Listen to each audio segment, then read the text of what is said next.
Hello friends, మనము Indian political సిస్టంలో parliament గురించి డిస్కస్ చేస్తున్నాము.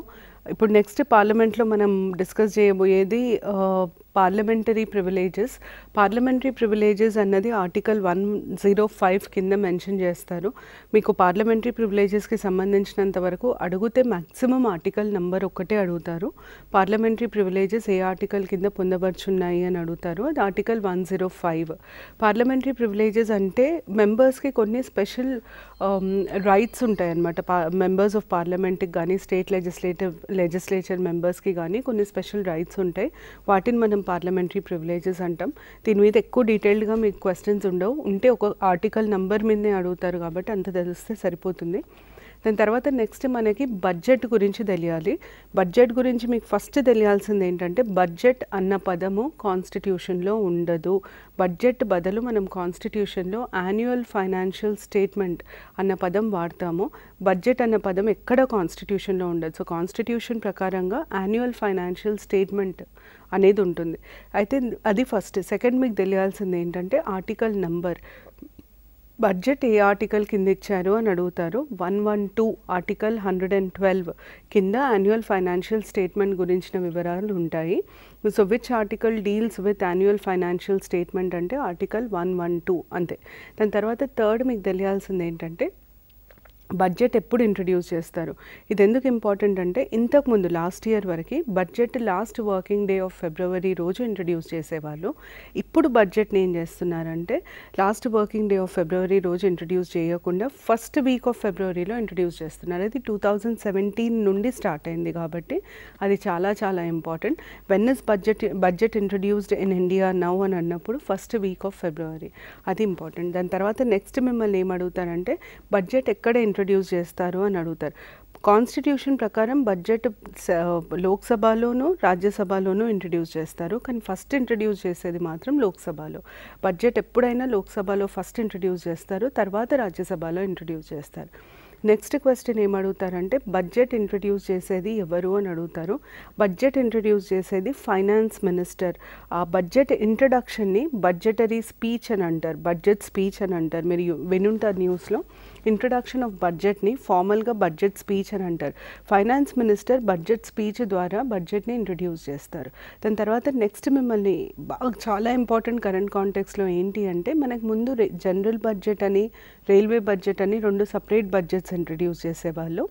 రైల్వే బడ్జెట్ని ముందు రోజు ఇంట్రడ్యూస్ చేసి జనరల్ బడ్జెట్ని తర్వాత రోజు ఇంట్రడ్యూస్ చేసేవాళ్ళు. అయితే ఇప్పుడు జనరల్ బడ్జెట్ ఒక్కటే ఉంది, రైల్వే బడ్జెట్ని కంప్లీట్గా తీసేశారనమాట. ఏ ఇయర్ నుండి ఒకటే బడ్జెట్ ఇంట్రడ్యూస్ చేస్తున్నారని అడుగుతారు. 2017 ఈ ఇయర్ నుండి ఉట్టి ఒకటే బడ్జెట్ ఇంట్రడ్యూస్ చేశారు. 2016 వరకు రైల్వే బడ్జెట్ వేరు, జనరల్ బడ్జెట్ వేరుగా ఇంట్రడ్యూస్ చేసేవాళ్ళు. కానీ 2017లో రైల్వే బడ్జెట్, జనరల్ బడ్జెట్ అంటూ వ్యత్యాసం లేకుండా ఒకటే బడ్జెట్ని ఇంట్రడ్యూస్ చేస్తున్నారు. దీని మీద రెండు రకాల క్వశ్చన్స్ రావచ్చు. ఒకటి ఏంటంటే, when was the last in railway budget presented in India అని అడుగుతారు. లాస్ట్ రైల్వే బడ్జెట్ ప్రజెంట్ చేసింది 2016లో. ఓకే. సో నెక్స్ట్, లేదా from which year railway budget will not be introduced in India or has not been introduced అంటే 2017 నుండి railway budget అనేది scrap చేసి ఒట్టి ఒకటే బడ్జెట్ని పెట్టారు. దాని తర్వాత నెక్స్ట్ బ్యాక్గ్రౌండర్లో రైల్వే బడ్జెట్ అసలు ఎప్పుడు ఇంట్రడ్యూస్ అయింది ఇండియాలో అడగొచ్చు.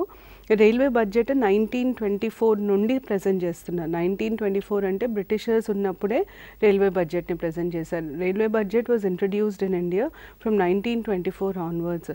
అయితే రైల్వే బడ్జెట్ని అట్లా సపరేట్ బడ్జెట్లో రెండు భాగాలు ఉండాలి, రైల్వే బడ్జెట్ సపరేట్గా ఉండాలి, జనరల్ బడ్జెట్ సపరేట్గా ఉండాలి అని రికమెండ్ చేసిన కమిటీ పేరు ఆక్వర్త్ కమిటీ. ఆక్వర్త్ కమిటీ 1921లో అపాయింట్ అయింది. దాని రికమెండేషన్స్ బేస్ చేసుకొని 1924 నుండి రైల్వే బడ్జెట్ని సపరేట్ చేశారు. సో మీకు ఇంతవరకు 2017 నుండి రైల్వే బడ్జెట్ లేదు. 2016 లాస్ట్ రైల్వే బడ్జెట్ ఇంట్రడ్యూస్ చేశారు. ఫస్ట్ రైల్వే బడ్జెట్ ఇంట్రడ్యూస్ చేసింది 1924లో. కమిటీ రైల్వే బడ్జెట్ సపరేట్ అవ్వాలి అని రికమెండ్ అయిన కమిటీ ఆక్వర్త్ కమిటీ. ఇంతవరకు ఇంపార్టెంట్. ఈ పాయింట్స్ మీరు గుర్తుపెట్టుకోవాలి. తర్వాత బడ్జెట్కి సంబంధించి రాజ్యసభలో బడ్జెట్ వెళ్తుందా లేదా అంటే బడ్జెట్ని రాజ్యసభలో కూడా ఇంట్రడ్యూస్ చేస్తారు, కానీ ఫస్ట్ లోక్సభలో ఇంట్రడ్యూస్ చేస్తారు. ఇవి మీకు బడ్జెట్ గురించి తెలియాల్సిన డీటెయిల్స్.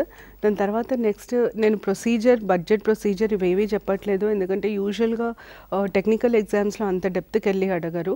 మీకు నేను ఇప్పటివరకు చెప్పిన డీటెయిల్స్ తెలిస్తే సరిపోతుంది. తర్వాత మనీ బిల్ ఒకటి చాలా ఇంపార్టెంట్. మనీ బిల్ అంటే బేసిక్గా bill which deals with finances of government రాబడి, గవర్నమెంట్ ఖర్చుకి సంబంధించిన బిల్ని మనము మనీ బిల్ అని అంటాము. సో బేసిక్గా కన్సాలిడేటెడ్ ఫండ్ ఆఫ్ ఇండియాలో పెట్టే డబ్బులు, కన్సాలిడేటెడ్ ఫండ్ ఆఫ్ ఇండియా నుండి తీసే పైసలని మనం మనీ బిల్గా వర్ణిస్తామన్నమాట. ఆ పర్మిషన్స్ తీసుకోవడానికి ఇంట్రడ్యూస్ చేసే బిల్లుని మనీ బిల్ అని అంటారు. మనీ బిల్కి సంబంధించి మిమ్మల్ని అడిగే క్వశ్చన్స్ ఇవి ఉంటాయి. ఫస్ట్ మనీ బిల్ ఏ ఆర్టికల్ కింద అని అడుగుతారు. 109 కింద మనకి ప్రొసీజర్ ఆఫ్ మనీ బిల్, అంటే మనీ బిల్ ఇంట్రడ్యూస్ చేయడానికి, పాస్ చేయడానికి సపరేట్ ప్రొసీజర్ ఉంటుంది. ఆ ప్రొసీజర్ మనీ బిల్ సంబంధించిన ప్రొసీజర్ 109 ఆర్టికల్ కింద ఇస్తారు. కానీ డెఫినేషన్ ఆఫ్ మనీ బిల్, అసలు మనీ బిల్ అంటే ఏంటి అని డిఫైన్ చేసేది article 110. So 109 procedure of money bill, 110 definition of money bill. ఇవి రెండు గుర్తుపెట్టుకోవాలి. తర్వాత నెక్స్ట్ ఏం అడుగుతారంటే మనీ బిల్ ప్రొసీజర్లో కొన్ని పాయింట్స్ ఉన్నాయి, అవి అడుగుతారు. మనీ బిల్ ఎక్కడ ఇంట్రడ్యూస్ చేయొచ్చు? మనీ బిల్ ఉట్టి లోక్సభలోనే ఇంట్రడ్యూస్ అవుతుంది, రాజ్యసభలో మనీ బిల్ ఇంట్రడ్యూస్ చేయడానికి వీల్లేదు. నెక్స్ట్ మనీ బిల్ ఇంట్రడ్యూస్ చేసే ముందు కంపల్సరీగా ప్రెసిడెంట్ పర్మిషన్ ఉండాలి, ప్రెసిడెంట్ రికమెండేషన్ లేనిది మనీ బిల్ ఇంట్రడ్యూస్ చేయడానికి వీల్లేదు.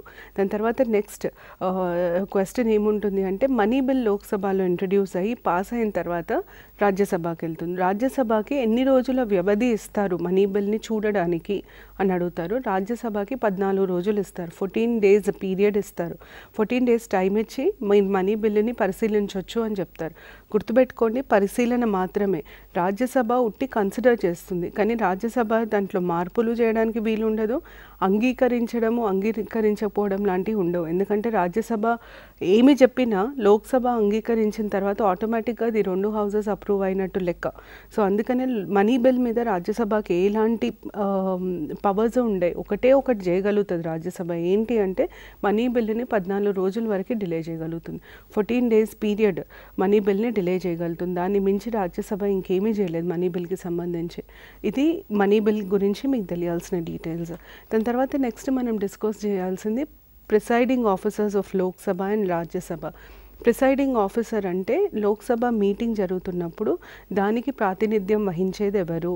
స్పీకర్ లేదా డిప్యూటీ స్పీకర్. రాజ్యసభ మీటింగ్ జరుగుతున్నప్పుడు దానికి ప్రాతినిధ్యం వహించేది ఎవరు? చైర్మన్ లేదా డిప్యూటీ చైర్మన్. నేను ఇప్పుడు మీకు లోక్సభ స్పీకర్కి డిప్యూటీ స్పీకర్కి ఏం చెప్తున్నానో సేమ్ ఇవే స్టేట్ లెజిస్లేటివ్ అసెంబ్లీ స్పీకర్కి డిప్యూటీ స్పీకర్కి వర్తిస్తాయి. ఫస్ట్ లోక్సభ స్పీకర్కి డిప్యూటీ స్పీకర్, రాజ్యసభ చైర్మన్కి డిప్యూటీ చైర్మన్కి సంబంధించి మనకి ఏమేమి డీటెయిల్స్ తెలియాలి, మనకి వాళ్ళ అపాయింట్మెంట్ గురించి తెలియాలి, అంటే వాళ్ళని అసలు ఎలా చూస్ చేస్తాం, ఎవరు స్పీకర్ అవుతారు అన్న దాని మీద డిస్కషన్. దాని తర్వాత వాళ్ళ సీట్ వెకేషన్ ఎప్పుడు అవుతుంది, అంటే వేకెన్సీ ఎప్పుడు రాగలుగుతుంది, వాళ్ళు రిజైన్ చేయాలంటే వాళ్ళు ఎవరికి లెటర్ రాయాలి, వాళ్ళని తీసేయాలంటే పాటించాల్సిన పద్ధతి ఏంటి, వాళ్ళు ప్రమాణ స్వీకారం చేస్తారా లేదా, ఇవి డీటెయిల్స్ మనం డిస్కస్ చేయబోతున్నాం. ఫస్ట్ మనకు అపాయింట్మెంట్. ప్రిసైడింగ్ ఆఫీసర్స్ ప్రాతినిధ్యం వహించేది లోక్సభకి స్పీకర్, డిప్యూటీ స్పీకర్. స్పీకర్ని డిప్యూటీ స్పీకర్ని ఇద్దరిని ఆ లోక్సభ మెంబర్స్ ఎన్నుకుంటారు. వాళ్ళలోంచి ఒకరిని స్పీకర్ లాగా ఒకరిని డిప్యూటీ స్పీకర్ లాగా ఎన్నుకుంటారు. సో స్పీకర్, డిప్యూటీ స్పీకర్ ఎన్నుకోబడ్డ పదవులు. వీటిని ఎన్నుకునేది లోక్సభ సభ్యులు. వాళ్ళలోంచి ఒకరిని ఎన్నుకుంటారు స్పీకర్ లాగా, ఒకరిని డిప్యూటీ స్పీకర్ లాగా ఎన్నుకుంటారు. అయితే యూజువల్గా ఏమవుతుందంటే డిప్యూటీ స్పీకర్ ఎప్పుడైనా రూలింగ్ పార్టీ నుండి ఉంటారు, డిప్యూటీ స్పీకర్ ఎప్పుడైనా ఆపోజిషన్ పార్టీ నుండి ఉంటారు. ఇలా ఉండాలి అనేమీ రూల్ లేదు, మనం అదొక పద్ధతి పాటిస్తున్నాం అంతే, అదొక ట్రెడిషన్ లాగా రూలింగ్ పార్టీ నుండి స్పీకర్, ఆపోజిషన్ నుండి డిప్యూటీ స్పీకర్ పాటిస్తున్నాం అనమాట. అది అపాయింట్మెంట్కి సంబంధించి. అదే మీరు రాజ్యసభకు వస్తే ఇక్కడ కొంచెం తేడా ఉంటుంది. Rajya Sabha chairman, vice president of India ఎవరు ఉంటే వాళ్ళు రాజ్యసభ చైర్మన్ అవుతారు. సో రాజ్యసభ చైర్మన్ని మనం ఎన్నుకోవడం అనేది ఉండదు. వైస్ ప్రెసిడెంట్ ఆటోమేటిక్గా రాజ్యసభ చైర్మన్ లాగా వ్యవహరిస్తారు. అయితే డెప్యూటీ చైర్మన్ని మాత్రం రాజ్యసభ సభ్యులు వాళ్ళల్లోంచి ఒకరిని డెప్యూటీ చైర్మన్ లాగా ఎన్నుకుంటారు. అది అపాయింట్మెంట్కి సంబంధించిన వివరాలు. తర్వాత వెకేషన్ అంటే ఖాళీ ఎప్పుడు ఏర్పడుతుంది స్పీకర్ ప్లేస్లో, డెప్యూటీ స్పీకర్ ప్లేస్లో, ఇది ఇంపార్టెంట్. ఖాళీ ఎప్పుడు ఏర్పడుతుందంటే వాళ్ళ టర్మ్ కంప్లీట్ అయినప్పుడు అది ఆటోమేటిక్గా ఖాళీ ఏర్పడుతుంది. For example Rajya Sabha deputy chairman ఉన్నారు, ఆయన 6 ఏళ్ళ సమయం అయిపోయింది as member of Rajya Sabha. 6 years ఎప్పుడైతే అయిపోయిందో ఆయన ఆటోమేటిక్గా రాజ్యసభ డిప్యూటీ స్పీకర్ లాగా కూడా కంటిన్యూ అవ్వడానికి వీలుండదు. అయితే వెకేషన్, కంప్లీషన్ ఆఫ్ టెన్యూర్ ఒకటి. ఇంకొక విషయం గుర్తుపెట్టుకోవాల్సింది ఏంటంటే స్పీకర్ టర్మ్ మాత్రము మళ్ళీ ఎలక్షన్స్ అయ్యి ఫస్ట్ సెషన్ ఎలక్షన్స్ తర్వాత ఫస్ట్ పార్లమెంటరీ సెషన్ అయ్యేంత వరకు వాళ్ళు ఒక పవర్లోనే అంటే ఆఫీస్లోనే స్పీకర్ కంటిన్యూ అవుతారు. ఎందుకు ఇలా అంటే స్పీకర్ ప్రెసిడెంట్కి పార్లమెంట్కి ఎలాంటి కమ్యూనికేషన్ జరగాలన్నా స్పీకర్ ద్వారానే జరుగుతుంది. స్పీకర్కి కొన్ని స్పెషల్ రెస్పాన్సిబిలిటీస్ ఉంటాయి. అందుకనే స్పీకర్ ఆఫీస్ యూజువల్గా వేకెంట్ పెట్టము. కొత్త స్పీకర్ వచ్చే వరకు పాత స్పీకర్ కంటిన్యూ అవుతారు. కొత్త స్పీకర్ వచ్చే ముందు పాత స్పీకర్ ఆఫీస్ వదిలేస్తారు. అది వెకేషన్. తర్వాత రెసిగ్నేషన్. ఒకవేళ స్పీకర్ రిజైన్ చేయాలంటే లెటర్ డెప్యూటీ స్పీకర్కి పంపించాలి. ఒకవేళ డెప్యూటీ స్పీకర్ రిజైన్ చేయాలంటే లెటర్ స్పీకర్కి పంపాలి. ఇది రెసిగ్నేషన్. అదే మీరు రాజ్యసభకు వచ్చారనుకోండి, చైర్మన్ రిజైన్ చేయాలంటే ప్రెసిడెంట్కి వెళ్తుంది రెసిగ్నేషన్ లెటర్. ఎందుకంటే వాళ్ళు చైర్మన్ లాగా రిజైన్ చేయరు, వైస్ ప్రెసిడెంట్ ఆఫ్ ఇండియా లాగా రిజైన్ చేయాలన్నమాట. అదే డెప్యూటీ చైర్మన్ రిజైన్ చేయాలంటే చైర్మన్కి లెటర్ ఇస్తారు. అది రెసిగ్నేషన్. తర్వాత రిమూవల్. స్పీకర్ని, డెప్యూటీ స్పీకర్ని, చైర్మన్ని, డెప్యూటీ చైర్మన్ని తీసేయొచ్చు అంటే తీసేయొచ్చు. ఎలా తీయాలి అంటే దానికి ఒక పద్ధతి ఉంటుంది. దానికి ఒక రెజల్యూషన్ ఇంట్రడ్యూస్ చేయాలి, అది ఓట్ చేయాలి. మీకు అడిగితే ఓటింగ్ అడుగుతారు. ఆ మెజారిటీని మనం ఎఫెక్టివ్ మెజారిటీ అంటాం. ఎఫెక్టివ్ మెజారిటీ అంటే ఏంటంటే టోటల్ స్ట్రెంత్ నుండి వేకెన్సీస్ని తీసేయాలి. ఫర్ ఎగ్జాంపుల్ లోక్సభలో 545 సీట్లు ఉన్నాయి టోటల్ స్ట్రెంత్. ఆ 545లో ఒక 15 మెంబర్స్ వేకెంట్ ఉన్నారు. వేకెంట్ అంటే కొంతమంది చనిపోయారు, కొంతమందిని తీసేశారు, డిస్క్వాలిఫై చేశారు. అయితే 15 వేకెన్సీస్ ఉన్నాయి. అప్పుడు ఎఫెక్టివ్ స్ట్రెంత్ లోక్సభది 530 అవుతుంది. ఆ 530 మెజారిటీని మనం ఎఫెక్టివ్ మెజారిటీ అంటే ఎఫెక్టివ్ స్ట్రెంత్ 530 డివైడెడ్ బై 2 + 1 రఫ్లీ అరౌండ్ 266 మెంబర్స్ అప్రూవ్ చేస్తే తీయొచ్చు. 266 మెంబర్స్ మినిమం అప్రూవ్ చేయాలి. 266 మినిమం ఎస్ అంటే తీసేయడానికి వీలుంటుంది, లేకపోతే వీలుండదు. ఇది ఎఫెక్టివ్ మెజారిటీ. రిమూవల్లో మనము speaker, deputy speaker, chairman, deputy chairman తీసేసేటప్పుడు యూజ్ చేసే మెజారిటీని మనం ఎఫెక్టివ్ మెజారిటీ అంటాము. తర్వాత ఓత్ చాలా చాలా ఇంపార్టెంట్. ఎందుకంటే అసలు స్పీకర్కి, డెప్యూటీ స్పీకర్కి, చైర్మన్కి, డెప్యూటీ చైర్మన్కి సపరేట్ ఓత్ ఉండదు. రాజ్యాంగం కింద ప్రమాణ స్వీకారం లేని పదవులు ఇవి 4. వాళ్ళకి అసలు ప్రమాణ స్వీకారమే ఉండదు. స్పీకర్కు ఉండదు, డెప్యూటీ స్పీకర్కు ఉండదు, చైర్మన్కు ఉండదు, డెప్యూటీ చైర్మన్కు ఉండదు. వీళ్ళకి నలుగురికి సపరేట్ ప్రమాణ స్వీకారం ఏమీ ఉండదు. సో ఓత్ ఉండదు అసలు ఈ ఆఫీసెస్కి. ఇవి presiding officers of Lok Sabha and రాజ్యసభకి సంబంధించిన ఇన్ఫర్మేషన్. దీని తర్వాత నెక్స్ట్ మనం డిస్కస్ చేయాల్సింది పార్లమెంటరీ కమిటీస్ గురించి. పార్లమెంటరీ కమిటీస్ గురించి మనకు ఫస్ట్ తెలియాల్సిన డీటెయిల్స్ ఏంటంటే టైప్స్ ఆఫ్ పార్లమెంటరీ కమిటీస్, ఎన్ని రకాల పార్లమెంటరీ కమిటీస్ ఉంటాయి అన్నది తెలియాలి. బ్రీఫ్గా చెప్తాను, దీని మీద క్వశ్చన్స్ అడిగే ఛాన్సెస్ చాలా చాలా తక్కువ. సో అన్నిటికంటే ఇంపార్టెంట్ పాయింట్స్ కొన్ని చెప్తాను. పార్లమెంటరీ కమిటీ అంటే ఏంటంటే మెంబర్స్ ఆఫ్ పార్లమెంట్, అందరూ మెంబర్స్ ఆఫ్ పార్లమెంట్లో చిన్న చిన్న కమిటీస్, చిన్న చిన్న గ్రూప్స్ని ఫామ్ చేసి వాటిని పార్లమెంటరీ కమిటీస్ అని అంటారు. ఎందుకు ఈ గ్రూప్స్ని ఫామ్ చేస్తారు అంటే, ఇప్పుడు ఫర్ ఎగ్జాంపుల్ ఒక బిల్లు ఉందండి, ఆ బిల్లుని మనము డిసైడ్ చేయాలి అంటే దాని మీద చాలా డిస్కషన్ జరగాలి. 545 మంది మధ్యలో పెట్టి డిస్కస్ చేస్తే బిల్లు, ఆ డిస్కషన్, డిబేట్ కంటిన్యూ అవుతుంది, ఆర్గ్యుమెంట్ కంటిన్యూ అవుతుంది, కానీ ఒక ఎండ్కి రాదు. దానివల్ల ఏమవుతుందంటే టైము వేస్ట్ అవుతుంది, పని సక్రమంగా జరగదు. ఎందుకంటే మనము ఒక్కసారి డిబేట్ మొదలు పెడితే అది కంప్లీట్గా చూసే ఛాన్స్ ఉండదు. మనం ఒకటే పట్టుకొని దాని మీదనే వాదించుకునే ఆస్కారం ఎక్కువ ఉంటుంది. ఈ ప్రాబ్లమ్స్ అన్నీ రాకుండా ఏం చేస్తారంటే ఒక చిన్న కమిటీని ఫామ్ చేస్తారు. ఈ బిల్లుని ఆ కమిటీకి పంపిస్తారు. ఆ కమిటీ అందులో ఉన్న ప్రతి విషయాన్ని చాలా లోతుగా పరిశీలించి ఒక రిపోర్ట్ తయారు చేస్తుంది. ఆ రిపోర్ట్ని వీళ్ళు డిస్కస్ చేస్తారు. ఇలా చేయాలి, చేయడం వల్ల టైం సేవ్ అవుతుంది, పని సరిగ్గా జరుగుతుంది, అంటే మొత్తం బిల్లుని కరెక్ట్గా స్క్రూటినైజ్ చేయడం జరుగుతుంది. అందుకు పార్లమెంటరీ కమిటీస్ చాలా ఇంపార్టెంట్. అయితే పార్లమెంటరీ కమిటీస్ 2 రకాలు. ఒకటి స్టాండింగ్ కమిటీ అంటాము, ఇంకొకటి అడ్హాక్ కమిటీ అంటాం. స్టాండింగ్ కమిటీ అని మీరు విన్నప్పుడు మీకు అర్థం కావాల్సింది ఏంటంటే ఇది పర్మనెంట్ కమిటీ, మెంబర్స్ మారుతారు కానీ కమిటీ ఎప్పటికి ఉంటుంది. అడ్హాక్ కమిటీ అంటే ఒక పర్టిక్యులర్ పర్పస్ కోసమే దాన్ని కాన్స్టిట్యూట్ చేశారు. ఆ పర్పస్ ఫుల్ఫిల్ అయిందంటే ఇంక అది ఉండదు, అంటే టెంపరరీ కమిటీ.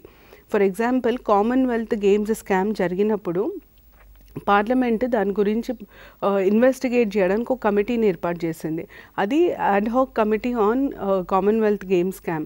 అది ఒక్కసారి దాన్ని ఇన్వెస్టిగేట్ చేసి రిపోర్ట్ తయారు చేసినాక ఇంకా కమిటీ ఉండదు. వాటిని మనం అడ్హాక్ కమిటీస్ అంటాం.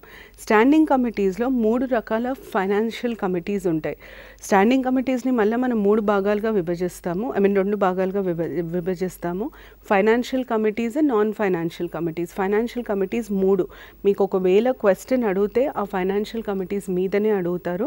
సో ఆ 3 ఫైనాన్షియల్ కమిటీస్ పేరు ఏంటి అంటే, ఫస్ట్ PAC అని అంటాము, పబ్లిక్ అకౌంట్స్ కమిటీ. సెకండ్ వచ్చేసి estimates committee. Third public undertakings committee. ఈ 3 ఫైనాన్షియల్ కమిటీస్. పార్లమెంటరీ కమిటీస్లో ఫైనాన్షియల్ కమిటీస్ ఈ 3: public accounts committee, estimates committee, public undertakings committee. 3 committees ఉంటాయి. అయితే మీకు వీటి మీద క్వశ్చన్స్ ఎట్లా అడుగుతారంటే, first which of the following is not a financial committee. ఇవి 3 తప్ప ఇంకా మీకు ఫైనాన్షియల్ కమిటీస్ లేవు. సో ఈ 3 గుర్తుపెట్టుకుంటే మీకు ఆటోమేటిక్గా ఆప్షన్ తెలిసిపోతుంది. తర్వాత సెకండ్ ఏం అడుగుతారంటే, which of the following committees is headed by a leader from opposition party or by a member of the opposition party అని అడుగుతారు.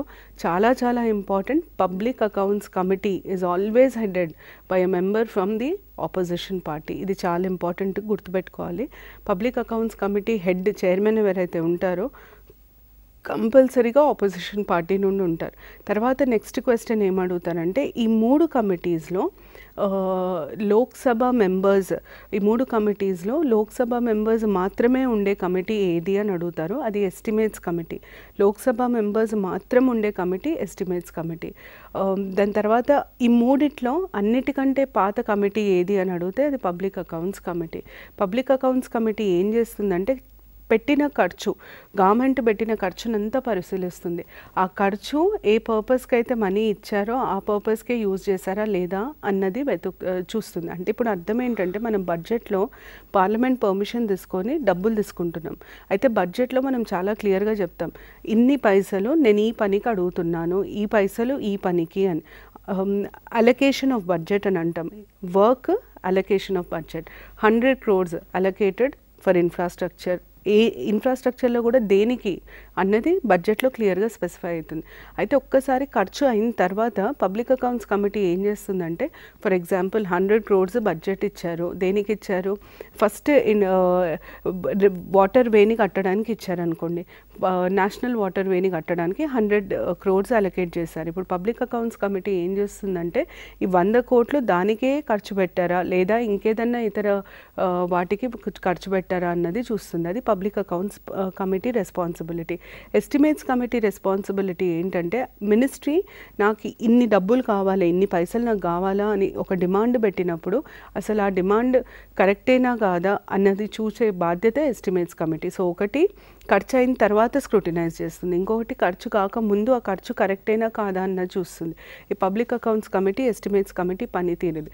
ఇంకొక క్వశ్చన్ సామాన్యంగా అడిగేది ఏంటంటే, which of the following the CAG is considered as a friend, philosopher and guide of which of the following committees అని అడుగుతారు? Public accounts committee. CAG రిపోర్ట్ని పరిశీలించేది పబ్లిక్ అకౌంట్స్ కమిటీ. ఎందుకంటే CAG రిపోర్ట్లో కూడా గవర్నమెంట్ పెట్టిన ఖర్చు కరెక్ట్గా పెట్టిందా లేదా, ఏమన్నా లోటుబాట్లు ఉన్నాయా, అవకతవకలు ఉన్నాయా అన్నీ చెక్ చేసే పని CAGది. పబ్లిక్ అకౌంట్స్ కమిటీ కూడా అదే చేస్తుంది, పెట్టిన ఖర్చు కరెక్ట్ వాటికే వాడారా లేదా అనే చెక్ చేస్తుంది. సో ప్యాక్ ఏం చేస్తుందంటే CAG రిపోర్ట్ని కూడా పరిశీలిస్తుంది. CAG రిపోర్ట్ ఒక expert report.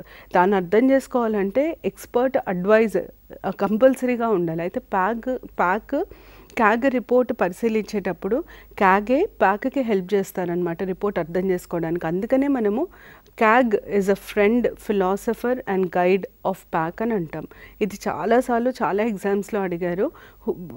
CAG is the friend, philosopher and guide of which of the following committees, ఎన్నోసార్లు అడిగారు. ఇది పబ్లిక్ అకౌంట్స్ కమిటీ. కమిటీస్కి సంబంధించినంత వరకు మీకు ఈ డీటెయిల్స్ సరిపోతాయి. దాని తర్వాత మనం స్టేట్ లెజిస్లేచర్ డిస్కస్ చేద్దాము. స్టేట్ లెజిస్లేచర్ డిస్కస్ చేసే ముందు మీరు ఫస్ట్ గుర్తుపెట్టుకోవాల్సింది ఏంటంటే పార్లమెంటరీ టర్మినాలజీ, స్టేట్లో యూజ్ చేసే లెజిస్లేటివ్ టర్మినాలజీ ఒకటే, ఏం తేడా ఉండదు.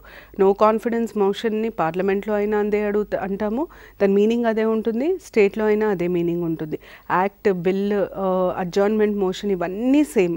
సో వాటి మీద నేను డిస్కస్ చేయను, అవే మీనింగ్స్ ఉంటాయి. పార్లమెంట్ పనితీరు, లెజిస్లేచర్ పనితీరు కూడా ఆల్మోస్ట్ సేమ్ ఉంటుంది. పార్లమెంట్లో మీరు ఏమేమైతే చూసారో అవే లెజిస్లేచర్లో కూడా ఉంటాయి. అయితే కొన్ని ఇంపార్టెంట్ చేంజెస్ ఉంటాయి. For example legislative council compulsory కాదు, కానీ ఇక్కడ రాజ్యసభ కంపల్సరీ. అయితే నేను ఎప్పుడైతే లెజిస్లేటివ్ కౌన్సిల్ కంపల్సరీ కాదు అంటే దాన్ని తీసేయడానికి లేదా దాన్ని పెట్టడానికి ఫాలో అవ్వాల్సిన ప్రొసీజర్, ఆర్టికల్ నంబర్ మీకు ఇంపార్టెంట్ అవుతాయి. సో అందుకనే కొన్ని ఇంపార్టెంట్ చేంజెస్ డిస్కస్ చేస్తాను. తతిమయన్ని స్టేట్కి సెంటర్కి ఆల్మోస్ట్ సేమ్ ఉంటాయి, ఏమీ తేడా ఉండదు. చూద్దాము ఇంపార్టెంట్ చేంజెస్ ఎక్కడెక్కడైతే ఉంటాయో, డిఫరెన్సెస్ ఎక్కడెక్కడైతే ఉంటాయో అవి నేను డిస్కస్ చేస్తాను. ఫస్ట్ మనకు తెలియాల్సింది ఏంటంటే constitution of the state legislature. State లెజిస్లేచర్లో ఎవరెవరు ఉంటారో అన్నది మనకు తెలియాలి. స్టేట్ లెజిస్లేచర్లో రాజ్యాంగం ప్రకారం గవర్నర్ ఉంటారు, స్టేట్ లెజిస్లేటివ్ అసెంబ్లీ ఉంటుంది. ఇవి రెండు కంపల్సరీ. స్టేట్ లెజిస్లేటివ్ కౌన్సిల్ ఉండొచ్చు, ఉండకపోవచ్చు. అదే మనము యూనియన్ లెజిస్లేచర్, పార్లమెంట్ అన్నప్పుడు ఏమన్నాము, president, house of people, council of states అన్నాం. మూడు ఇంపార్టెంటే, కంపల్సరీగా ఉండాలి. ప్రెసిడెంట్ ఉండాలి, లోక్సభ ఉండాలి, రాజ్యసభ ఉండాలి. కానీ స్టేట్కి వచ్చేసరికి ఏమవుతుందంటే గవర్నర్ ఉండాలి, అసెంబ్లీ ఉండాలి, కౌన్సిల్ ఉండొచ్చు, ఉండకపోవచ్చు. సో కౌన్సిల్ కంపల్సరీ కాదు, గవర్నర్, అసెంబ్లీ కంపల్సరీ. ఇండియాలో 7 స్టేట్స్లో కౌన్సిల్ ఉంది, మిగతా స్టేట్స్లో కౌన్సిల్ లేదు. కౌన్సిల్ ఇష్టం ఉంటే పెట్టుకోవచ్చు, లేకపోతే లేదు. దాని తర్వాత నెక్స్ట్ మనకు తెలియాల్సింది ఏంటంటే creation or abolition of state legislative council. ఇది చాలా చాలా ఇంపార్టెంట్. దీని ఆర్టికల్ నంబర్ కూడా మీరు గుర్తుపెట్టుకోవాలి.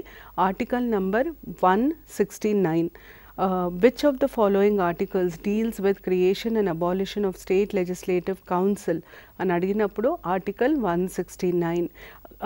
Creation or abolition, state legislative కౌన్సిల్ని పెట్టాలా తీసేయాలా అన్న నిర్ణయం ఎవరు చేస్తారు అని అడిగితే ఆ నిర్ణయం ప్రారంభమయ్యేది స్టేట్ లెజిస్లేటివ్ అసెంబ్లీలో. అంటే స్టేట్ లెజిస్లేటివ్ అసెంబ్లీ ఒక రెజల్యూషన్ ఇనిషియేట్ చేసి పాస్ చేయాలి, పెట్టడానికైనా తీసేయడానికైనా. అది ఇనిషియేట్ చేసి పాస్ చేసిన తర్వాత పార్లమెంట్ దాన్ని ఆమోదించాలి. సో నిర్ణయం ప్రాక్టికల్గా ఎవరు తీసుకుంటారు అంటే స్టేట్ లెజిస్లేటివ్ అసెంబ్లీ తీసుకుంటుంది, ఉండాలా తీసేయాలా అన్నది. మీరు ఇది ఆర్టికల్ నంబర్ గుర్తుపెట్టుకోవడం ఇంపార్టెంట్. దాని తర్వాత నెక్స్ట్ ఏం తెలియాలి అంటే composition of the state legislative assembly. దీని మీనింగ్ ఏంటంటే స్టేట్ లెజిస్లేటివ్ అసెంబ్లీలో ఎంతమంది ఉండాలి, ఎలా వాళ్ళని ఎన్నుకోబడుతున్నారు, ఎలా వాళ్ళని ఎన్నుకుంటామో ఇవి తెలియాలి. కాంపోజిషన్ ఆఫ్ స్టేట్ లెజిస్లేటివ్ అసెంబ్లీలో ఫస్ట్ స్ట్రెంగ్త్. స్టేట్ లెజిస్లేటివ్ అసెంబ్లీలో మినిమం 60 మెంబర్స్ ఉండాలి, మ్యాక్సిమం 500 మెంబర్స్ ఉండాలి. అయితే కొన్ని స్టేట్స్లో, మరీ చిన్న స్టేట్ గోవా, మణిపూర్ ఇట్లాంటి స్టేట్స్లో 60 కంటే కూడా తక్కువ ఉండొచ్చు, ఎందుకంటే పాపులేషన్ బేస్డ్ కాబట్టి. దాని తర్వాత స్టేట్ లెజిస్లేటివ్ అసెంబ్లీ మెంబర్స్ని మనం ఎమ్మెల్యేస్ అని అంటాం, మెంబర్స్ ఆఫ్ లెజిస్లేటివ్ అసెంబ్లీ అని అంటాము. ఎమ్మెల్యేలు ఉండేది స్టేట్ లెజిస్లేటివ్ అసెంబ్లీలో. ఎమ్మెల్యేలని మనం డైరెక్ట్గా ఎన్నుకుంటాము, సో డైరెక్ట్ ఎలక్షన్స్. దాని తర్వాత ఎమ్మెల్యేలను ఎవరు ఎన్నుకుంటారు అంటే ప్రజలే ఎన్నుకుంటారు. స్టేట్ లెజిస్లేటివ్ అసెంబ్లీలో ఒక్క నామినేటెడ్ మెంబర్ ఉంటాడు. ఆ నామినేటెడ్ మెంబర్ ఆంగ్లో ఇండియన్ కమ్యూనిటీకి చెందినవాడు. తనని నామినేట్ చేసేది గవర్నర్. ఇవి స్టేట్ లెజిస్లేటివ్ అసెంబ్లీ గురించి మీకు తెలియాల్సింది, కాంపోజిషన్ గురించి మీకు తెలియాల్సిన డీటెయిల్స్. అదే కౌన్సిల్కి వస్తే స్టేట్ లెజిస్లేటివ్ కౌన్సిల్ ఒకవేళ ఉంటే దాంట్లో ఎంతమంది ఉంటారు అంటే మినిమం 40 మంది ఉండాలి. మ్యాక్సిమం స్టేట్ లెజిస్లేటివ్ అసెంబ్లీ స్ట్రెంత్లో 1/3 కంటే ఎక్కువ ఉండడానికి వీల్లేదు. So maximum state legislative assembly strength మీద డిపెండ్ అవుతుంది, మినిమం 40 మంది ఉండాలి. అయితే స్టేట్ లెజిస్లేటివ్ కౌన్సిల్లో మెంబర్స్ని ఎక్కడి నుండి తీసుకుంటాము, ఎవరు ఎన్నుకుంటారు అంటే ఆ system indirect elections, system of proportional representation. ఎవరు ఎన్నుకుంటారు అంటే దాంట్లో 5 డివిజన్స్ ఉంటాయి. మీరు ఆ 5 డివిజన్స్ అలాగే గుర్తుపెట్టుకోవాలి.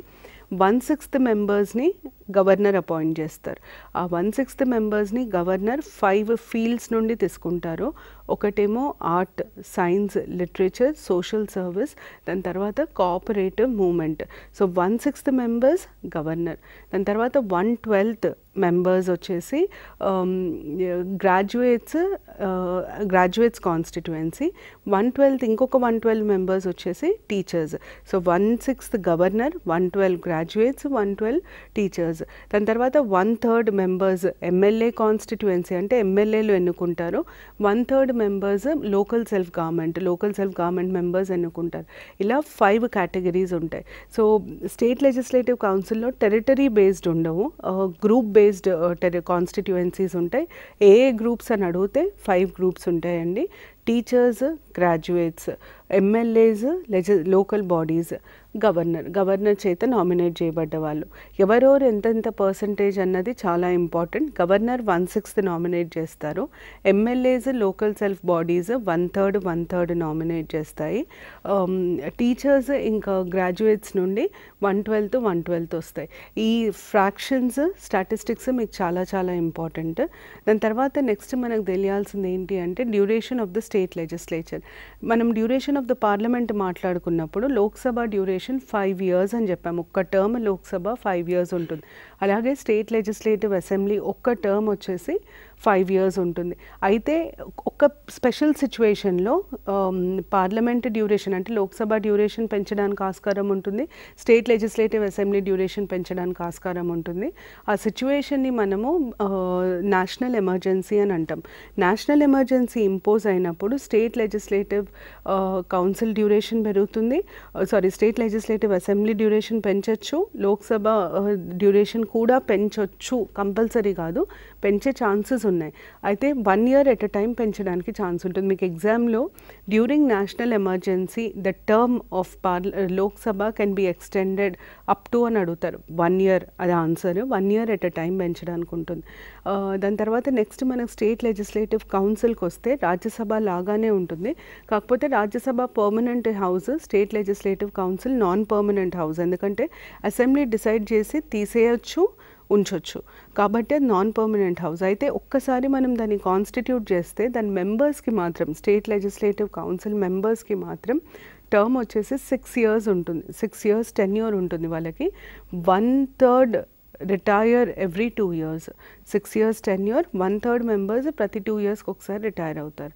ఇప్పుడు కానీ ఒక చిన్న క్లారిఫికేషన్, ఇప్పుడు తెలంగాణ కొత్త రాష్ట్రం ఫామ్ అయింది. అయితే దాని మెంబర్స్ ఇప్పుడు మనకు already state legislative council continue అయ్యింది, డివైడ్ అయింది కాబట్టి సరిపోయింది. అదే మనం కొత్త కౌన్సిల్ని కాన్స్టిట్యూట్ చేసాము, మెంబర్స్ని ఎన్నుకున్నాం, అప్పుడు ఏం చేస్తారు అంటే 2 yearsకి ఒకసారి లాటరీ సిస్టమ్ ద్వారా రిటైర్ అవ్వాల్సిన నేమ్స్ ఐడెంటిఫై చేస్తారు. వాళ్ళు రిటైర్ అవుతారు అంటే వాళ్ళు వెళ్ళిపోతారు, వాళ్ళ ప్లేస్లో కొత్త మెంబర్స్ని ఎన్నుకుంటారు.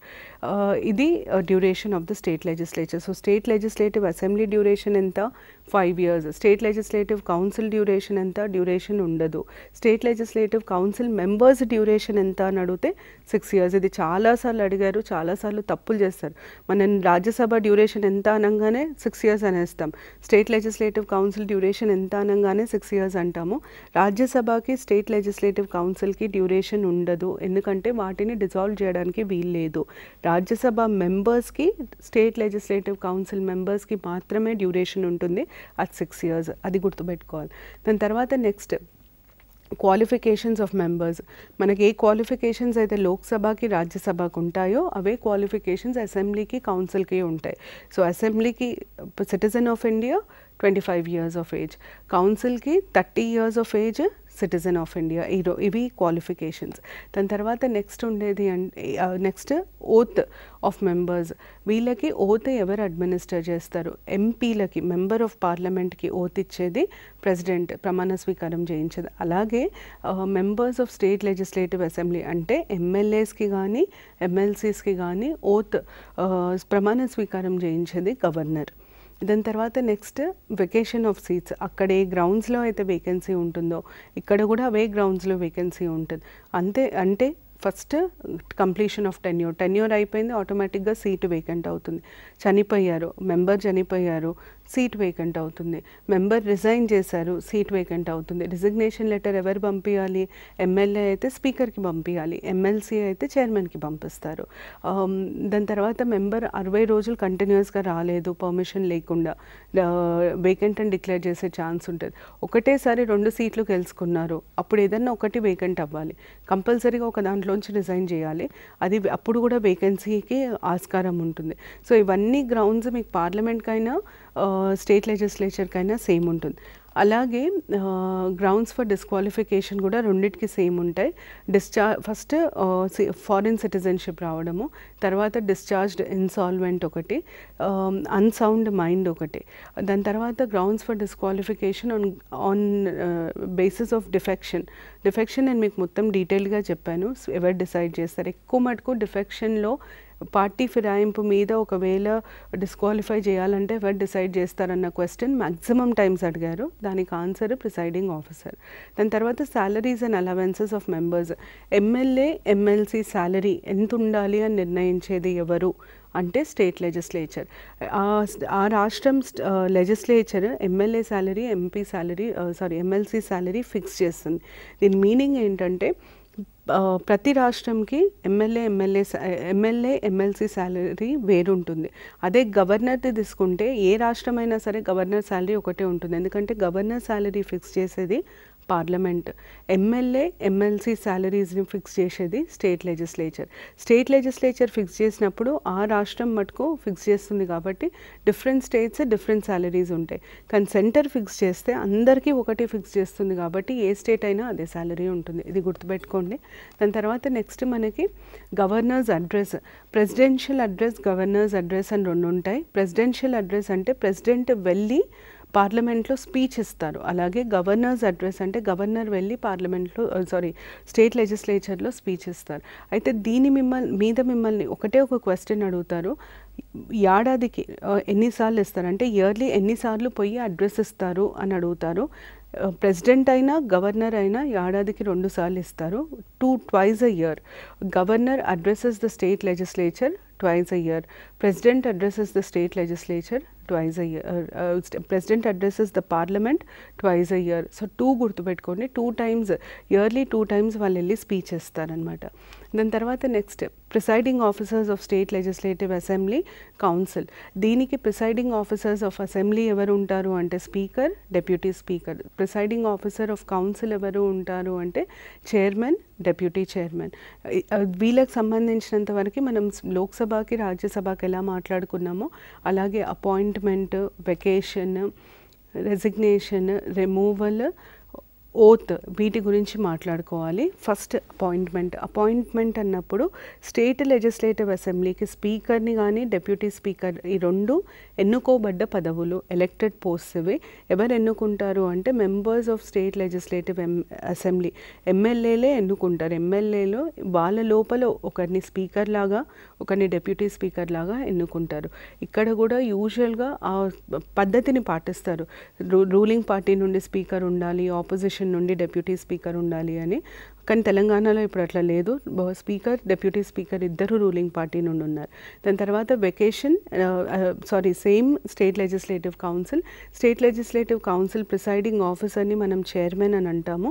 స్టేట్ లెజిస్లేటివ్ కౌన్సిల్లో డెప్యూటీ చైర్మన్ కూడా ఉంటారు. రాజ్యసభలో ఎలా చైర్మన్ డెప్యూటీ చైర్మన్ ఉంటారో స్టేట్ లెజిస్లేటివ్ కౌన్సిల్కి కూడా చైర్మన్ డెప్యూటీ చైర్మన్ ఉంటారు. అయితే ఇక్కడ తేడా ఏంటంటే రాజ్యసభ చైర్మన్ ఎవరవుతారు అంటే వైస్ ప్రెసిడెంట్ ఆఫ్ ఇండియా అవుతారు. కానీ మనకి డెప్యూటీ గవర్నర్ పోస్ట్ లేదు కాబట్టి చైర్మన్ని, డెప్యూటీ చైర్మన్ని ఇద్దరిని MLC members of legislative council వాళ్ళలోంచే ఎన్నుకుంటారు. అంటే వాళ్ళలోంచి ఒకరిని చైర్మన్ లాగాను ఒకరిని డెప్యూటీ చైర్మన్ లాగాను ఎన్నుకుంటారు. దాని తర్వాత వెకేషన్ ఎప్పుడు వస్తుంది అంటే వేకెన్సీ ఎప్పుడు వస్తుంది అంటే completion of term, tenure complete అయినప్పుడు ఆ మెంబర్ది ఆటోమేటిక్గా speaker, deputy speaker, chairman, deputy chairman post vacant అవుతాయి. దాని తర్వాత నెక్స్ట్ క్వశ్చన్ ఏం అడుగుతారు అంటే రెసిగ్నేషన్. ఒకవేళ స్పీకర్ రిజైన్ చేయాలి అంటే డెప్యూటీ స్పీకర్కి లెటర్ రాయాలి. డెప్యూటీ స్పీకర్ రిజైన్ చేయాలంటే స్పీకర్కి లెటర్ రాయాలి. చైర్మన్ రిజైన్ చేయాలి అంటే డిప్యూటీ చైర్మన్ రిజైన్ చేయాలంటే చైర్మన్కి లెటర్ రాయాలి. రిమూవల్ అక్కడే పద్ధతి పాటిస్తాము పార్లమెంట్లో, అదే రిమూవల్ సిస్టమ్ స్టేట్ లెజిస్లేటివ్ అసెంబ్లీకి, స్టేట్ లెజిస్లేటివ్ కౌన్సిల్కి పాటిస్తాం. రిమూవల్లో వీళ్ళని తీసేయాలంటే ఎఫెక్టివ్ మెజారిటీ వాడాలి. ఎఫెక్టివ్ మెజారిటీ నేను ముందు ఎక్స్ప్లెయిన్ చేశాను. ఓత్, వీళ్ళకి ప్రమాణ స్వీకారం ఉండదు. కాన్స్టిట్యూషన్, రాజ్యాంగం కింద ఉన్న అన్ని అథారిటీస్లో అతి ముఖ్యంగా గుర్తుపెట్టుకోవాల్సింది ఏంటంటే ప్రమాణ స్వీకారం లేని పదవులు ఏమన్నా ఉంటే అది speaker, deputy speaker, chairman, deputy chairman. ప్రమాణ స్వీకారం లేని పదవులు లోక్సభకి ఉండవు, రాజ్యసభకి ఉండవు, అసెంబ్లీకి ఉండదు, కౌన్సిల్కి ఉండదు. సో స్పీకర్కి, డిప్యూటీ స్పీకర్కి ప్రమాణ స్వీకారం ఉండదు, చైర్మన్కి, డిప్యూటీ చైర్మన్కి ప్రమాణ స్వీకారం ఉండదు. దీని తర్వాత నెక్స్ట్ మనకి యూనియన్ అండ్ స్టేట్ జ్యుడిషియరీ. ఇప్పటివరకు మనము లెజిస్లేచర్కి సంబంధించిన కంప్లీట్ డీటెయిల్స్ డిస్కస్ చేసుకున్నాము. ఫారెస్ట్ రేంజ్ ఆఫీసర్స్కి కానీ, ఫారెస్ట్ బీట్ ఆఫీసర్స్కి కానీ దీనికంటే ఎక్కువ అడిగే ఛాన్సెస్ లేవు. సో ఇప్పటివరకు చెప్పిన ఆర్టికల్ నంబర్స్ మాత్రం గుర్తుపెట్టుకోవాలి. చెప్పిన డీటెయిల్స్, చెప్పిన క్వశ్చన్ ప్యాటర్న్ ఒకసారి చూసుకుంటే సరిపోతుంది. దీనికంటే ఎక్కువ అడిగే ఆస్కారం చాలా తక్కువ. యూనియన్ అండ్ స్టేట్ లెజిస్లేచర్కి వద్దాం ఇప్పుడు. So union and state judiciary మొదలు పెట్టాలి. అయితే యూనియన్ అండ్ స్టేట్ జ్యుడిషియరీలో మీకు ఫస్ట్ తెలియాల్సింది ఏంటంటే యూనియన్ జ్యుడిషియరీ కింద ఎవరు ఉంటారు, స్టేట్ జ్యుడిషియరీ కింద ఎవరు ఉంటారు. ఇండియన్ జ్యుడిషియరీని మనం 2 భాగాలుగా విభజిస్తాం, union judiciary, state judiciary. Union judiciary కింద సుప్రీంకోర్టు ఒక్కటే వస్తుంది. అయితే పార్ట్ 5లో సుప్రీంకోర్టు యూనియన్ జ్యుడిషియరీకి సంబంధించిన ఆర్టికల్స్ ఉంటాయి. యూనియన్ జ్యుడిషియరీ కింద ఎవరు వస్తారు అని అడిగే ఛాన్సెస్ ఎక్కువనే సుప్రీంకోర్టు వస్తుంది. అదే స్టేట్ జ్యుడిషియరీ కింద పార్ట్ 6లో స్టేట్ జ్యుడిషియరీకి సంబంధించిన ఆర్టికల్స్ ఉంటాయి. Articles 214 to 237. స్టేట్ జ్యుడిషియరీ కింద 2 వస్తాయి. హైకోర్టు ఉంటుంది, సబార్డినేట్ కోర్ట్స్ ఉంటాయి. సబార్డినేట్ కోర్ట్స్ అంటే ఇక మిగతా అన్ని కోర్ట్స్ని కలిపి మనం సబార్డినేట్ కోర్ట్స్ అంటాం. అంటే district courts, session court, metropolitan court, ఇవన్నీ కోర్ట్స్ని సబార్డినేట్ కోర్ట్స్ అని అంటాం. స్టేట్ జ్యుడిషియరీలో హైకోర్టు, సబార్డినేట్ కోర్ట్స్. యూనియన్ జ్యుడిషియరీలో సుప్రీంకోర్టు మాత్రమే ఉంటాయి. సో ఇది గుర్తుపెట్టుకోవాలి. యూనియన్ జ్యుడిషియరీ అనగానే సుప్రీంకోర్టు, స్టేట్ జ్యుడిషియరీ అనగానే హైకోర్టు, సబార్డినేట్ కోర్ట్స్. దాని తర్వాత మనకి నెక్స్ట్ గుర్తుపెట్టుకోవాల్సింది ఏంటంటే ఎవల్యూషన్ ఆఫ్ ఇండియన్ జ్యుడిషియరీ. అసలు కోర్ట్ అనే పద్ధతి ఎప్పుడు మొదలైంది, ఫస్ట్ కోర్ట్ ఎప్పుడు ఎస్టాబ్లిష్ అయింది, ఇవి కొన్ని ఫ్యాక్చువల్ డీటెయిల్స్ మీకు తెలిస్తే better.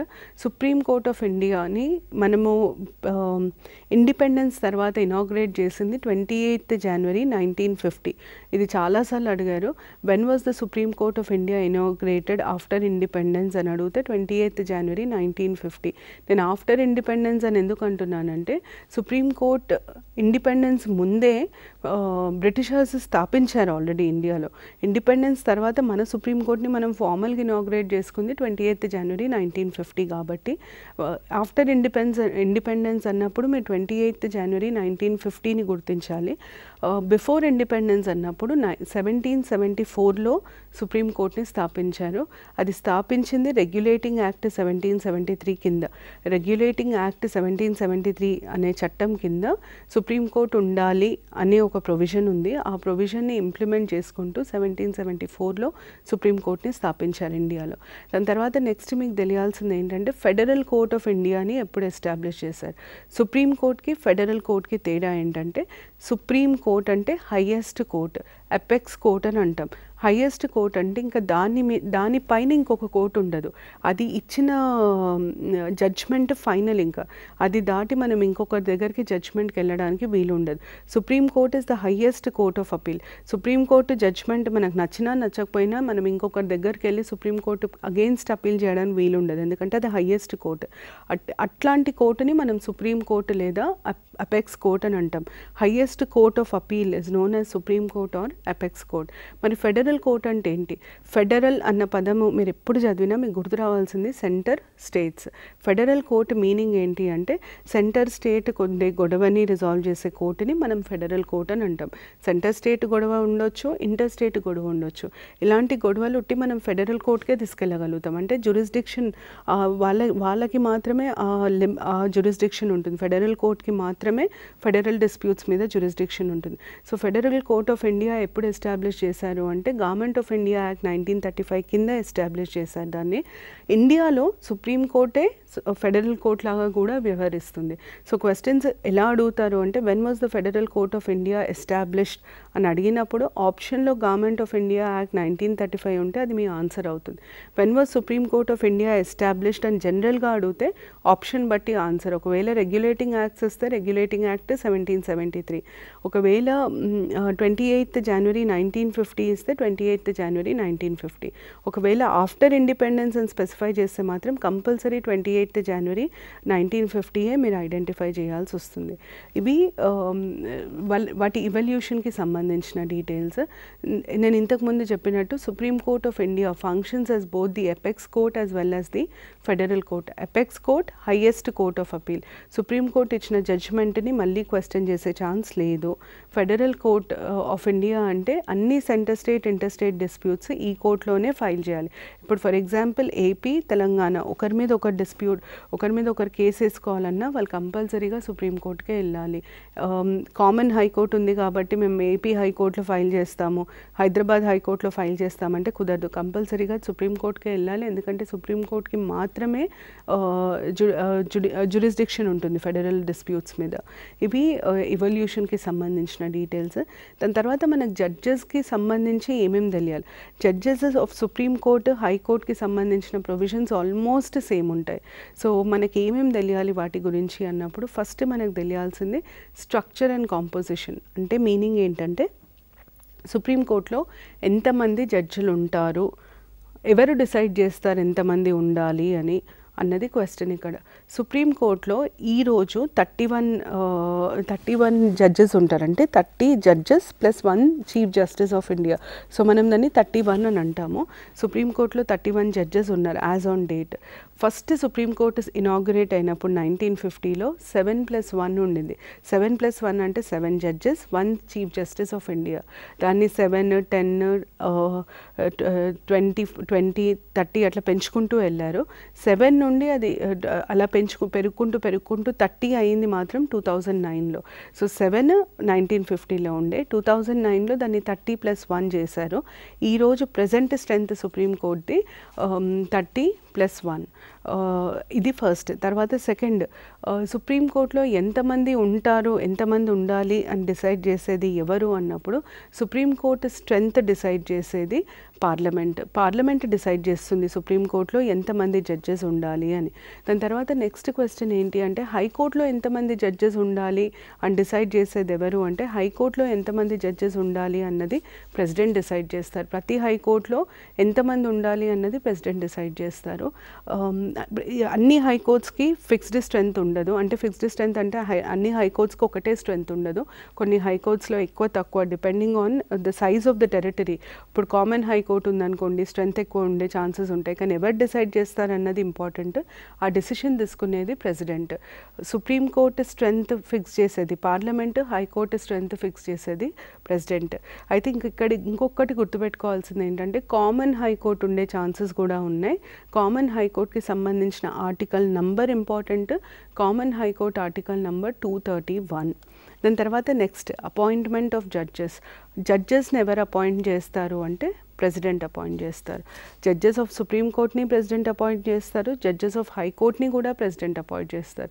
So who appoints judges అన్నప్పుడు supreme court or high court they are appointed by the president. కానీ మార్పు ఎక్కడంటే ప్రెసిడెంట్ ఎవరిని కన్సల్ట్ చేస్తారు జడ్జెస్ని అపాయింట్ చేసేటప్పుడు అంటే ఒకవేళ సుప్రీంకోర్టు జడ్జెస్ని అపాయింట్ చేస్తే కాన్స్టిట్యూషన్ ఏమంటుందంటే ప్రెసిడెంట్ చీఫ్ జస్టిస్ని కన్సల్ట్ చేయాలి, ఇంకా తనకి ఇష్టం ఉన్నంత మంది జడ్జెస్ని కన్సల్ట్ చేయాలి. అంటే ఇంతమందిని కన్సల్ట్ చేయాలని సుప్రీంకోర్టు కాన్స్టిట్యూషన్ చెప్పదు.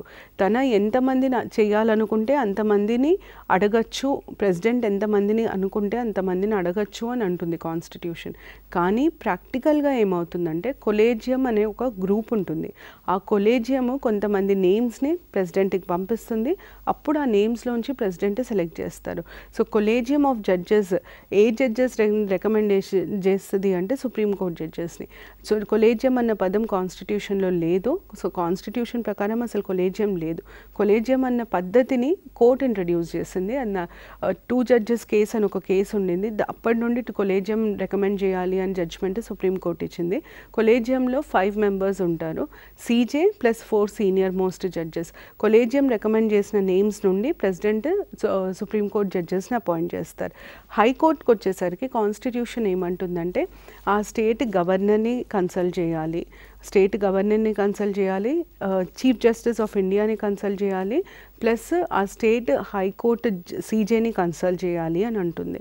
ఇది ఎవరిని కన్సల్ట్ చేయాలి. కానీ ఫైనలీ మిమ్మల్ని ఒకవేళ question high court judges are appointed by అని అడిగినప్పుడు ప్రెసిడెంట్, గవర్నర్ ఇవన్నీ ఆప్షన్స్ ఉంటే మీ ఆన్సర్ ప్రెసిడెంట్. ప్రెసిడెంటే సుప్రీంకోర్టు జడ్జెస్ని, హైకోర్టు జడ్జెస్ని అపాయింట్ చేస్తారు. దాని తర్వాత నెక్స్ట్ మనకు తెలియాల్సింది క్వాలిఫికేషన్స్. హైకోర్టు జడ్జి కావాలంటే ఏం క్వాలిఫికేషన్స్, అర్హతలు ఉండాలి. సుప్రీంకోర్టు జడ్జి కావాలంటే ఏం అర్హతలు ఉండాలి. ఫస్ట్ మనం సుప్రీంకోర్టుకి చూద్దాము. సుప్రీంకోర్టు జడ్జి కావాలంటే ఫస్ట్ ఉండాల్సిన అర్హత సిటిజన్ ఆఫ్ ఇండియా. వాళ్ళు కంపల్సరీగా ఇండియన్ సిటిజన్ అయి ఉండాలి. దాని తర్వాత రెండో అర్హత వాళ్ళ ఎక్స్పీరియన్స్కి సంబంధించింది. ఆ ఎక్స్పీరియన్స్ 3 రకాలు ఇస్తుంది కాన్స్టిట్యూషన్. ఈ మూడిట్లో ఏదన్నా ఒకటి ఉండాలి. 3 ఏంటి అంటే కంటిన్యూస్గా 5 ఇయర్స్ హైకోర్టు జడ్జి లాగా పనిచేసి ఉండాలి, లేదా కంటిన్యూస్గా 10 ఇయర్స్ హైకోర్టు అడ్వకేట్ లాగా పనిచేసి ఉండాలి, లేదా ప్రెసిడెంట్ ప్రకారం వాళ్ళు ఒక eminent jurist, eminent distinguished jurist అయి ఉండాలి. ఈ మూడిట్లో ఏదన్నా ఒకటి ఫుల్ఫిల్ చేయాలి. 5 ఏళ్ళు జడ్జ్ ఆఫ్ హైకోర్టు లాగానన్నా పనిచేసి ఉండాలి, 10 ఏళ్ళు అడ్వకేట్ ఆఫ్ హైకోర్టు లాగానన్నా పనిచేసి ఉండాలి, లేదా ప్రెసిడెంట్ ప్రకారం వాళ్ళు ఎమినెంట్ జూరిస్ట్. ఎమినెంట్ జూరిస్ట్ అంటే అర్థం ఏంటంటే లా సబ్జెక్ట్ మీద బాగా పట్టున్న మనిషి అని అర్థం. వాళ్ళని మనం ఎమినెంట్ జూరిస్ట్ అంటాం. ప్రెసిడెంట్ అభిప్రాయంలో వాళ్ళు ఎమినెంట్ జూరిస్ట్ అయి ఉండాలి. ఈ మూడిట్లో ఏదన్నా ఒకటి సాటిస్ఫై అవ్వాలి. అది సెకండ్ క్వాలిఫికేషన్. థర్డ్ వచ్చేసి should not have completed the age of 65 years. ఎందుకు should not have completed the age of 65 years అంటే సుప్రీంకోర్టు జడ్జెస్ రిటైర్ అయ్యేది 65 ఇయర్స్కి కాబట్టి should not have completed the age of 65 years. ఇవి qualifications. So 3 qualifications ఉంటాయి. Citizen of India ఒకటి, second ఏమో ఎక్స్పీరియన్స్కి సంబంధించిన క్వాలిఫికేషన్. ఎక్స్పీరియన్స్కి సంబంధించిన క్వాలిఫికేషన్లో 3 ఉంటాయి, ఏదన్నా ఒకటి ఫుల్ఫిల్ చేయాలి. థర్డ్ వచ్చేసి ఏజ్కి సంబంధించిన క్వాలిఫికేషన్. ఇలాగే హైకోర్టు జడ్జెస్కి కూడా 3 క్వాలిఫికేషన్స్ ఉంటాయి. హైకోర్టుకి కూడా first qualification citizen of India అయి ఉండాలి. సెకండ్ క్వాలిఫికేషన్ రెండు ఉంటాయి ఎక్స్పీరియన్స్కి సంబంధించి. ఒకటేమో should have been advocate for 10 years, లేదా should have been judicial officer for 10 years. ఈ రెండిట్లో ఏదన్నా ఒక క్వాలిఫికేషన్ ఫుల్ఫిల్ అవ్వాలి. థర్డ్ వచ్చేసి should not have completed the age of 62 years. ఎందుకు 62 ఇయర్స్ అంటే హైకోర్టు జడ్జెస్ రిటైర్మెంట్ ఏజ్ వచ్చేసి 62 ఇయర్స్. సో హైకోర్టుకి కూడా 3 క్వాలిఫికేషన్స్ ఉంటాయి. ఫస్ట్ ఇది సిటిజన్, సెకండ్ ఇది ఎక్స్పీరియన్స్డ్ బేస్డ్ క్వాలిఫికేషన్. కానీ దీంట్లో 2 పాయింట్స్ ఉంటాయి. అడ్వకేట్ లాగానన్నా 10 ఏళ్ళు ఉండాలి, లేదా జుడిషియల్ ఆఫీసర్ లాగానన్నా 10 ఏళ్ళు పనిచేసి ఉండాలి. థర్డ్ వచ్చేసి ఏజ్ రిలేటెడ్ క్వాలిఫికేషన్.